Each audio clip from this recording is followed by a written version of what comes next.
morning, lovelies. It's 6:30 in the morning here in Melbourne. My face hasn't properly woken up yet, and my voice takes a while to wake up, so I'm not ill or anything. But I thought I'd grab this opportunity. I've been dying to do a podcast for ages and ages and ages, and I just don't get to it. In the evenings when I get home from work, I'm so tired.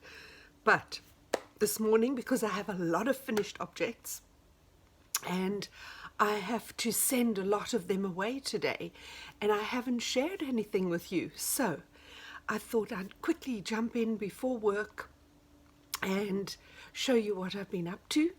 And there are a lot of ants happening this morning. Maybe my brain isn't awake either. I've got notes this morning. I've got all my finished objects on the side here, and without much ado, we'll jump right in and I'll show you what I've been up to. I don't know if you can remember, but on the last podcast, there was a lot of swearing and cursing going on about this brioche jumper that I was knitting for somebody else. Anyway, it finished. It actually looked better than what it was. I'm not going to share the pattern with you because it wasn't a pleasant experience. It was a finished pattern that had been translated into English, and up at the top here there was supposed to be some other little brioche move stitches around pattern, which now I'm happy isn't there, but it wasn't in the English translation of the pattern. And when I contacted the designer to ask them to help me, I kind of didn't get a lot of help. So I thought, won't bother with that, I'll leave it out. And in a way, I'm pleased I did, because I remember having this thing, sort of mishmash of pattern moving around here actually didn't appeal to me really. But it is done. It was done. It's been done for quite a few weeks. But it did really stretch in the length. And I think there are a couple of reasons for that. I think, first of all, it's 50% alpaca. Alpaca always stretches. And it's brioche. So I've never knitted anything in brioche before, and probably won't again.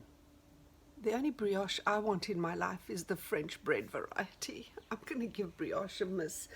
And I think brioche is old-fashioned fisherman's rib. I think it looks very much like it. Anyway, I had to shorten it by about at least that much. I'd never done that before, but here are a few tips. Anyway, it's done. I've just realized I didn't sew away the ends. I'll do that quickly. There are a few things about this that I learned so much.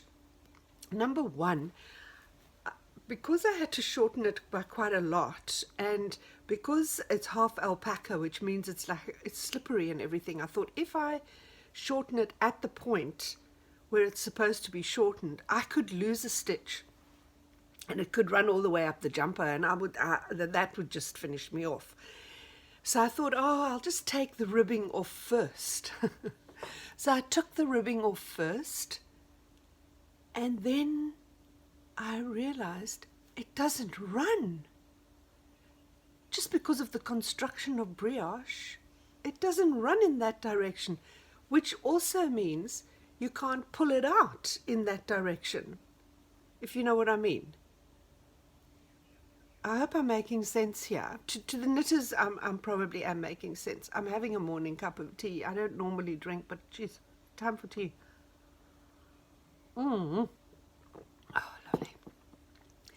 Anyway, so when I realized that, I thought, I can just take this off. It'll be all right. So I took it off, and it was pretty much just stumbling around in the dark. I've never done this before. Normally when you have sort of garter stitch or you have a stocking stitch, it's very easy to just whip off the bottom. And anyway, a little bit of engineering and it's done, and I can give it back to him today and he can wear it on his boat. And so it turned out really beautifully, but it wasn't a pleasure to knit. I didn't enjoy it, and I probably won't, as I said before, I probably won't be doing brioche again. So there is that. Then I finished the socks for my weaving teacher. And believe it or not, I even managed to put in my little red identification stripe. And these were socks that I dyed in marigold flowers, onion skins. And then when that was done, I boiled, I don't know if you can, on my Instagram feed I boiled up a pot of red cabbage. And I took half the skein and I put that in the red cabbage. And let me see, I don't know. But the darker, those stripes there, I would say that's cabbage leaf, red cabbage leaf. It kind of went like a dirty browny grey colour up there, those ones there. But what I like about these is I use just a really, really, really simple little pattern of, I hope you can see that, of just making a purl stitch every fourth stitch. So there, so it was purl 1, knit 3, and then I just knit 2 rows, and then I just moved the purl stitch diagonally across, if you know what I mean. So I had knit 3, purl 1, knit 3, purl 1, knit 2 rows, and then I put the purl stitch in the middle of those knit 3 stitches. So it's 2, 4, it's a 6-row repeat. But what I like about it is, isn't it amazing that just such a small little thing changes the texture and the structure of the whole thing. Anyway, so that's done as well. I'm really happy about that. I can't remember what the base was. Oh, there, can you see that brown blob there? That's the red cabbage. I can't remember what base I used. But it's just my regular, just very, very straightforward vanilla sock. Going off to Castlemaine today with 3 packets of tea that I don't know where they are. Anyway, so that's done as well. And then I have a gift for a special person that came off the loom. So this is my weaving that came off the loom day before yesterday, and basically it's a Mobius cowl that I just did in a plain weave, and I had 1 ball of the green, which was a variegated Shawl yarn from Tsavabal, but I only had 1 ball, so I mixed it with white. And even then, I wouldn't have had enough to make, as it is, you lose quite a lot of length when you weave anyway. So I warped up for 2 meters, and I actually almost lost 50, and that's just not a scarf length, you know. So I thought, the only way this is going to work is if I turn it into a cowl. So I just took the 2 fluffy edges, the 2 ends, which were fringed, and I just stem stitched the two pieces together, and I flipped one side to make it a Mobius scarf. And let's see if I can put it. Oh, I don't want to put it on. I've got lipstick on. Oh dear, I've never had lipstick on at 6:30 in the morning in my life. Anyway, it does look lovely, and it's leaving today as well. So let's see if I can sort of, it's kind of twisted like that, and that's for my sister-in-law in Somerset West, and it's going there via Ireland. Anyway, so that's leaving today as well. And then the reason why I'm sending a whole lot of packages to Ireland is because another friend of mine is moving there and ordered some things for me to send. So I'll be sending those. I'll share with you, this is all sewing. I'll share with you, sorry.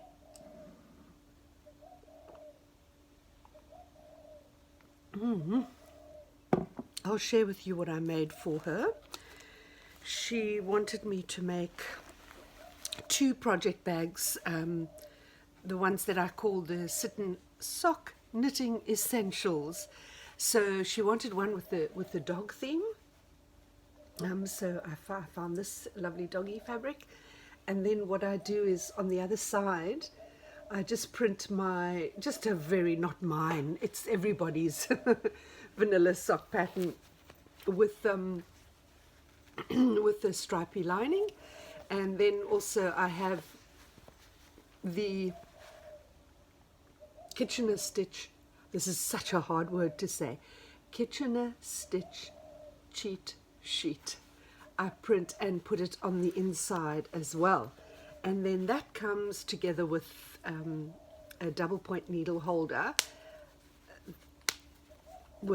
that's been lined as well. So that's for her friend.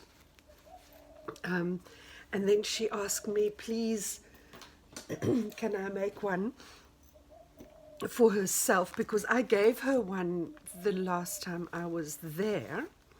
So she said, please, can she have a Frida Kahlo one? So I made her this one, which I think is quite pretty.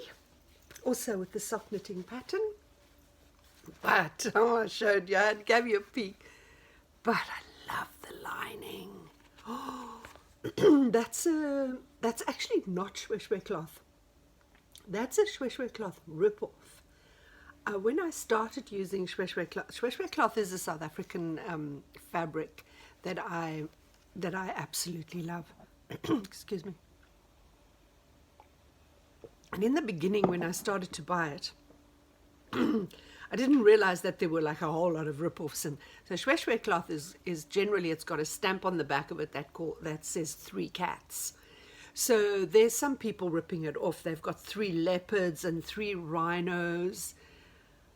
What other ones? There are other ones. So this one here is one of the 3 rhinos or the 3 leopards that I found in my hometown in Namibia. But it's so pretty. Anyway, and I think it really works with the Frida Kahlo fabric. She said she likes some wacky lining, so I hope she's going to like this one.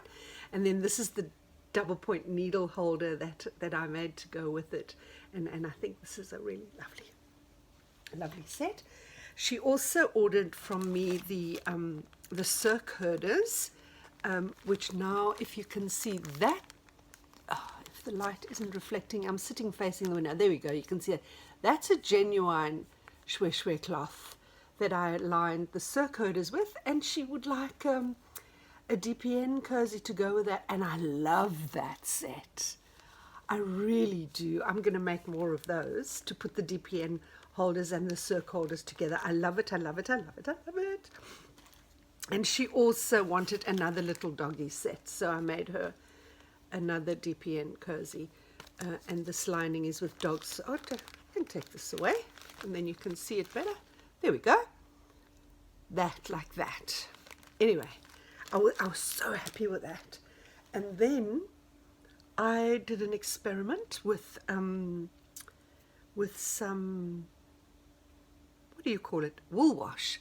I make my own soap, and I'm not a believer that you have a soap for every single thing. I mean, soap works like soap. So whether you're going to wash your clothes or your body or your dishes, or it doesn't matter what you're going to wash. You don't need a particular soap for this and a particular soap for this and a particular soap for this. Soap does a soap job. So I thought, oh, I'll just make it like it is a wool wash. So you just change the ingredients a little bit, maybe just, I thought, oh, I'll put some lanolin in it. And then when you wash your jumper, the jumper can say to the soap, oh, hello, lanolin, my old friend. I don't know if you put any lanolin back in, but it's for fun. It's for fun. So this is the soap. I need to find the one that I made for her. There we go, because this, my mum said that I should maybe use green paper, and I think she's right. So I'll show you these ones. So this is the soap that's going to Robin as well. So this is the soap that I make. That is the main ingredients are lavender, cocoa butter, and lanolin. And basically what you do is you just swish it around in the water to make suds. And then you put the jumper or knitwear or your smalls or whatever in there. I've got an itchy nose. I'm sorry, Mum. My mother says, don't scratch your face. So, and then you just put your knitwear in there and it soaks for a while. Take it out, rinse it, and lie it flat. The cowl that I made for my sister-in-law, I used my soap for the first time, and I'm happy. I'm very happy. And then what I thought I would call it is wool wash soap.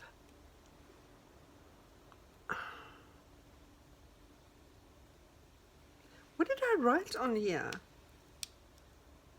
Goodness me, I can't read this. Oh, there we go.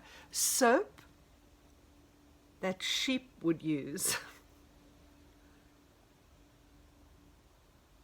I've just realized, I wonder if I should write soap that sheep would use or soap sheep would use.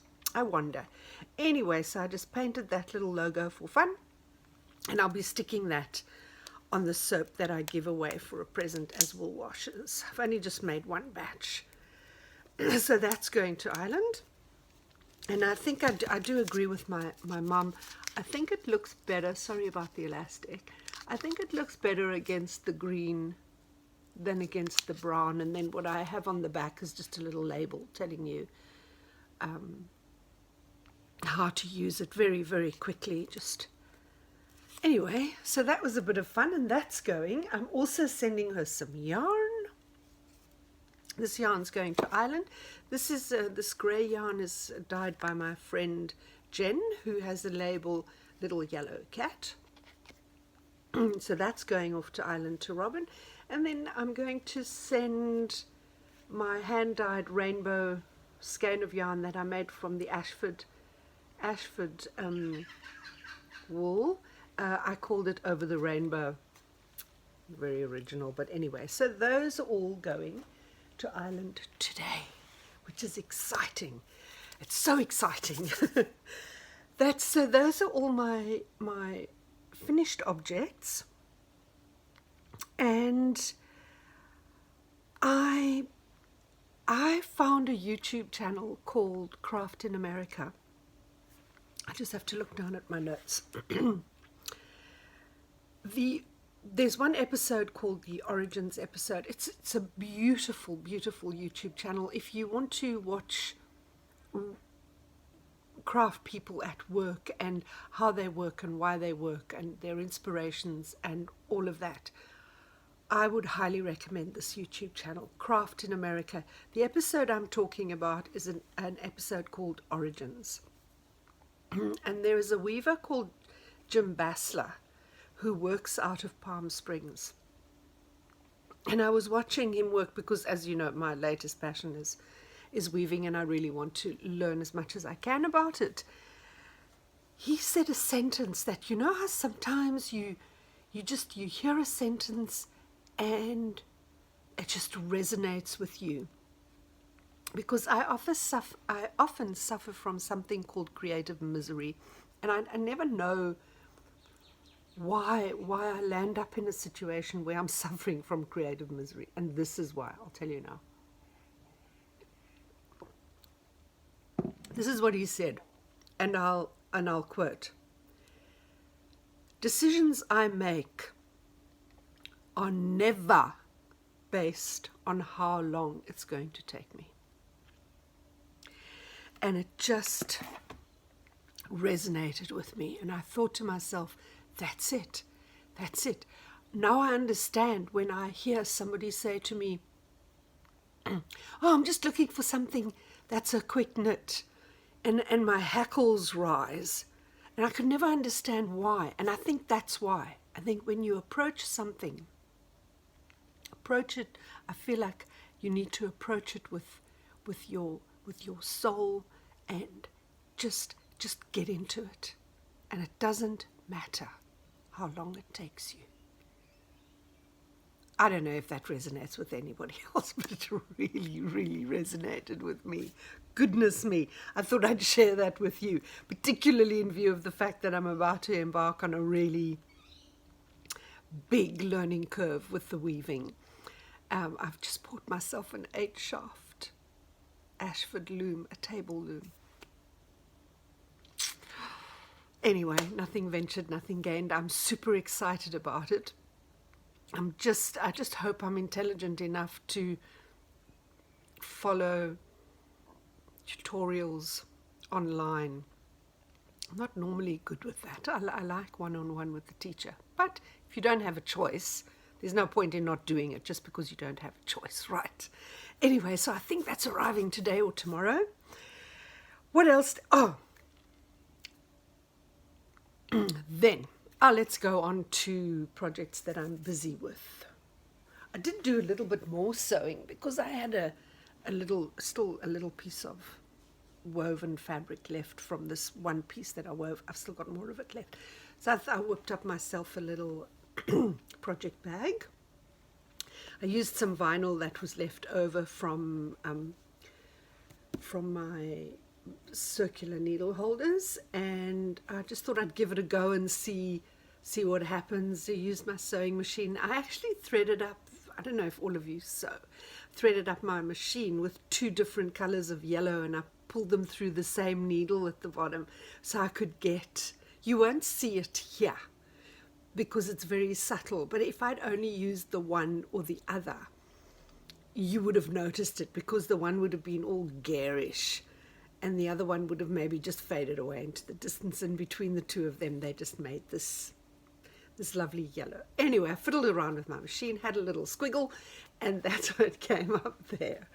And the other thing I did was, it's got a crazy orange lining, but inside there, let me turn this bag inside out, you'll see that I made, I was playing around with some linen and some string. I thought I'd see what it looks like woven up, and I just did 2 little pieces. So I used one of the pieces to make a pocket, and recently what I've started doing is I've divided my pocket, I'll just use these crochet hooks, with a little tunnel here, so that when I put my work in, whatever needles I've got, whether I've got particularly circular needles, I'll take the needle tips and just shove them into that little tunnel so the stitches don't fall off. Anyway, so that was also a little bit of fun that I had with a piece of weaving because I suppose it's not a very well made purse, because my weaving is still a little bit wonky and not very stable. I'm still getting used to trying to make cloth as opposed to just weaving up meters and meters of a fabric or just a shawl or whatever. I want to weave cloth so that I can make things. So that was that one. Okay, now we can go on to things that I've got on the needles. I've always got a few things on the needle, but the one that I'm doing at the moment is one of my retro things that I've been wanting to do for years and years. When I arrived in this country, I didn't grow up with these patterns because I have a German mother, and I grew up with German patterns from Spaß an Handarbeit and Burda and Brigitte. What other ones were there? I can't remember now. Only in in the late 60s, early 70s, at our local news agency was called CNA. They brought in this British handwork magazine, which was called Golden Hand, so everybody knew that. My mom and I really lived for that magazine. So they used to keep it aside for us, and then during the school holidays, when my mom came to pick us up from hostel, she would pick up those magazines as well, and we would go home to whatever crazy place we lived at the time and spend some time looking at the Golden Hands. But in general, I grew up with German handwork books. So when I came to this country, I was introduced to all of these little books, and I noticed that all of them, so many of them, this pattern called Buubles was in most of the baby knitwear books, and it's really pretty. I've never knitted a shawl in my life, and the only shawl I've had to do with is I've fixed for my mother-in-law. I fixed Charles's shawl that an old Irish aunt knitted for him. I patched up some holes, but other than that, I haven't had anything to do with those kind of baby shawls. So, and then I noticed that if you go to the Australian Yarn Company, just for those of you who are interested, they have it there as a free pattern, and you can download it. Oh, I'll just print it off there. So if you go to their website, you can just get it as a leaflet. It's free. They've redone it using their Dreamtime 4-ply, and that, as you can see, there it is. And I thought, okay, that's it. I'm going to give it a go, but I'm going to give it more of a modern twist, which is always a bit risky because I chose a yarn called Fiori Gradient, which is a yarn by Prestige. This color is Tequila Sunrise. Not very appropriate for a child, but anyway. 100% Australian, extra fine merino, machine washable, 200 grams. It's a very, very, very light 8-ply. So I'm onto my second skein. I've wound it up. So yes, I'm using a slightly unorthodox baby color. In fact, it doesn't even have to be a baby shawl. I'll show you in a minute why. So this is the second skein that I'm onto.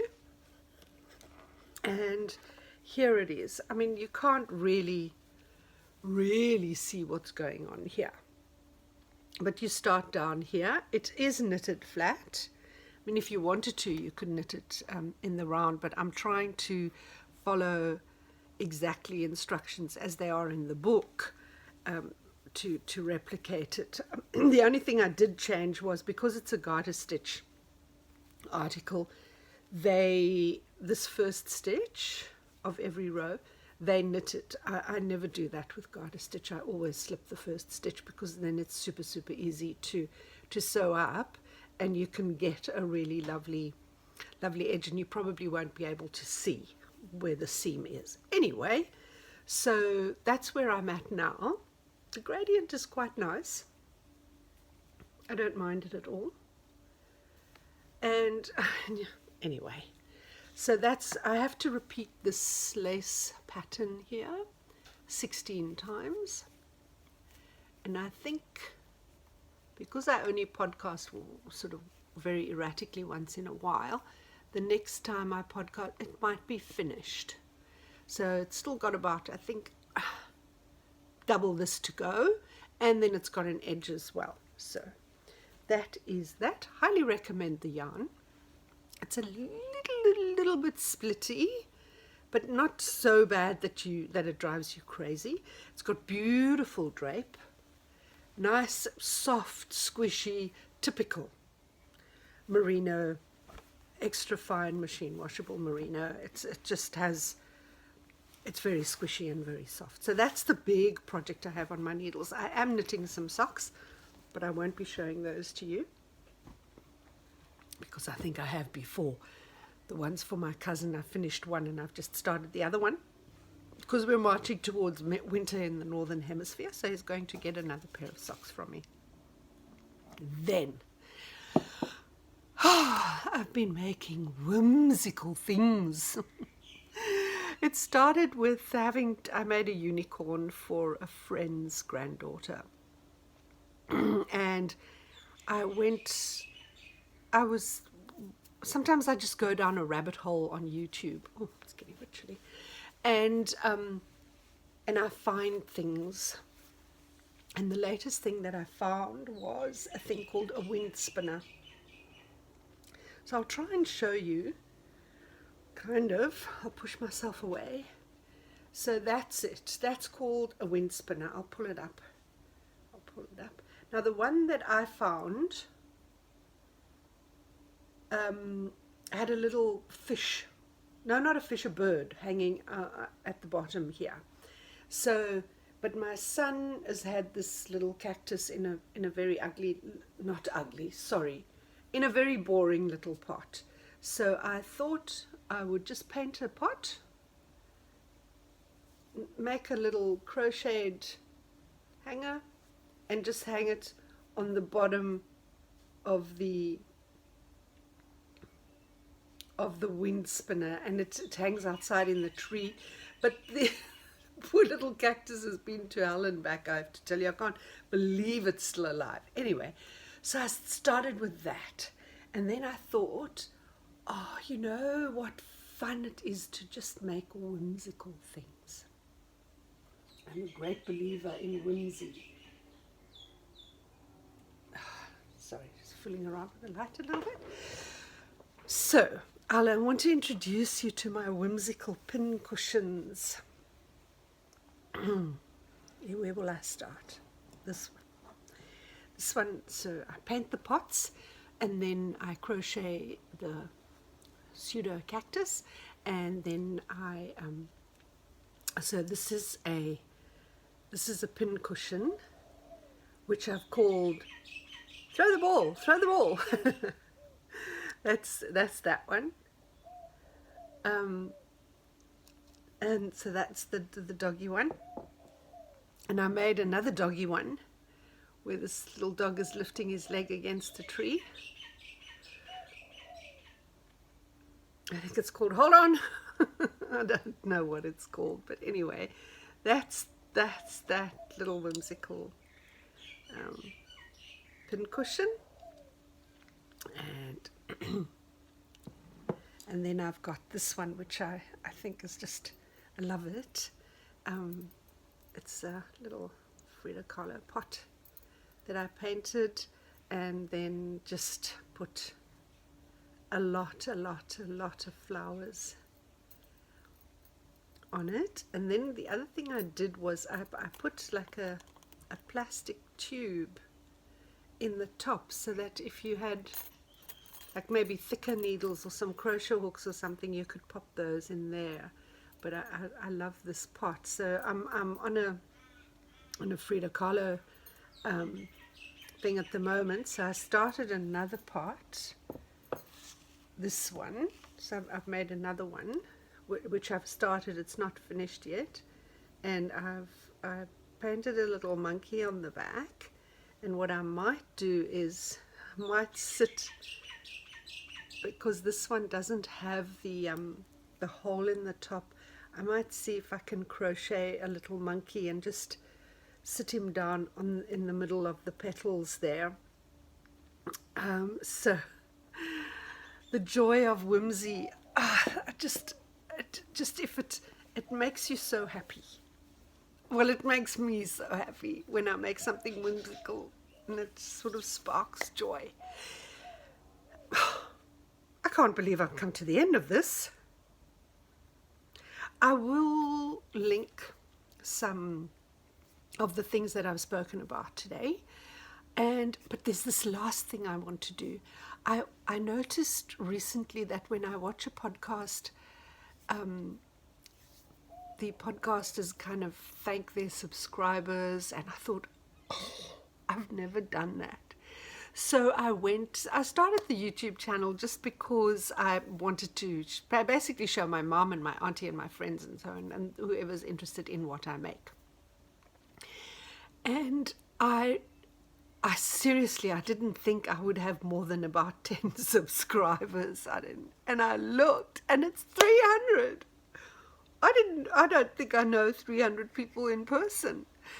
So, for those of you who did subscribe, thank you so much. It's very exciting to know that there are other people other than my family who watch this channel. I'm not going to turn it into anything else other than what it is, because I do have a full-time job and it takes up a lot of my time. So, thanks for watching and coming back. Leave some comments. I'm a little bit kind of not shocked, but no, I'm pleasantly surprised at the fact that I have other people watching this channel other than my family. So I just wanted to thank you all for that. And I know that this particular episode today, which is episode 7, wasn't full of mind-blowingly amazing information, but I did feel like I wanted to get it out because so many things are leaving my home today and I haven't got a record of them. So one of the things about the YouTube, it keeps me making things and finishing them, so it's kind of a reference point for me as well, what I've done, and it makes me finish things so that I have something to talk about when I do the podcast. So until the next time we meet, be well, be happy, be whimsical. Go and find something to be whimsical about, because that sparks an amazing amount of joy. So until the next time we meet, bye.